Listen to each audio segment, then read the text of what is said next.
On en vient à cette 7e rencontre en un an entre Benyamin Netanyahou avec Donald Trump. Dans quelques heures, le Premier ministre israélien sera reçu à la Maison-Blanche par le président des États-Unis. Il sera probablement question de Gaza, de la Cisjordanie, mais également de l'Iran. Et on en parle avec notre correspondante à Jérusalem ce matin, Claire Duhamel. Bonjour Claire, car le sujet central de cette rencontre, c'est bien l'Iran. Que vient chercher Benyamin Netanyahou à Washington ?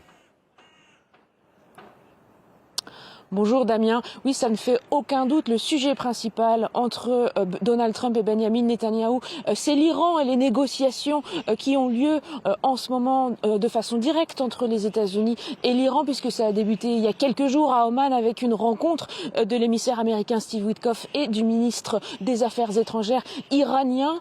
Les Israéliens veulent placer la question des missiles balistiques iraniens au centre des négociations entre les États-Unis et l'Iran. Ça a été dit très clairement, notamment par le Premier ministre Benyamin Netanyahou. Je cite, « Il faut inclure dans toute négociation la limitation des missiles balistiques et le gel du soutien à l'axe iranien ».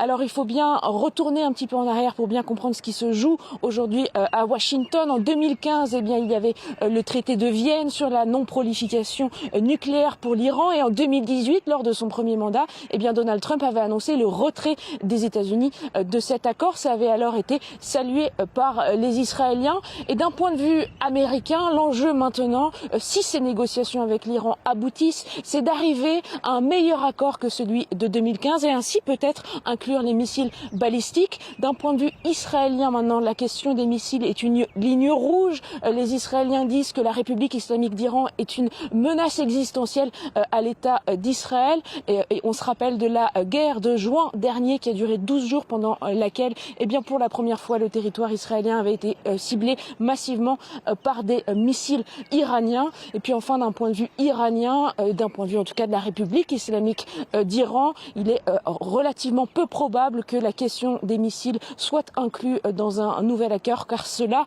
demeure l'un des éléments centraux du pouvoir des mollahs. Voilà, l'Iran au cœur de cette rencontre prévue aujourd'hui à la Maison-Blanche, mais pas que, a priori, parce qu'Israël a aussi décidé de renforcer un peu plus son emprise sur les territoires palestiniens occupés en Cisjordanie avant-hier. Est-ce que le sujet va être aussi au menu des discussions ? Et d'ailleurs, quelle est la position de Donald Trump sur le sujet ? Alors on ne sait pas précisément si ce sujet va être discuté ou non entre Donald Trump et Benyamin Netanyahou. Il n'y a pas eu de communication officielle de la part de la Maison-Blanche depuis dimanche dernier et cette décision du cabinet de sécurité israélien de voter pour de nouvelles règles en Cisjordanie occupée qui correspondent grosso modo à une annexion de facto de la Cisjordanie, un renforcement du contrôle des autorités israéliennes sur toutes les zones de Cisjordanie. Alors il y a bien eu quelques déclarations, plusieurs responsables américains qui ont rappelé que Donald Trump s'opposait à l'annexion de la Cisjordanie, que le président américain l'a dit à plusieurs reprises depuis son retour au pouvoir.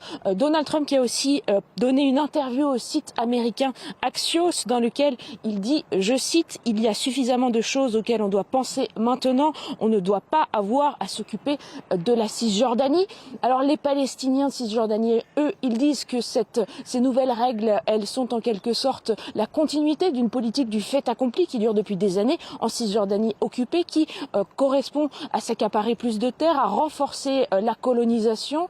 La plupart des Palestiniens s'inquiètent de ces nouvelles règles qui prévoient grosso modo d'accorder plus de droits de propriété aux Juifs israéliens, également en zone A, la zone de la Cisjordanie qui est contrôlée par l'autorité palestinienne, et puis qui prévoit aussi qu'Israël puisse s'octroyer l'administration de certains sites religieux, notamment à Hébron. Alors les Palestiniens condamnent et de nombreux pays et organisations internationales ont aussi condamné, disant que ces décisions étaient illégales et que Israël ne devait pas les mettre en œuvre. Claire Duhamel, depuis Jérusalem pour France 24, on suivra donc cette rencontre entre Donald Trump et Benyamin Netanyahou. Merci beaucoup Claire.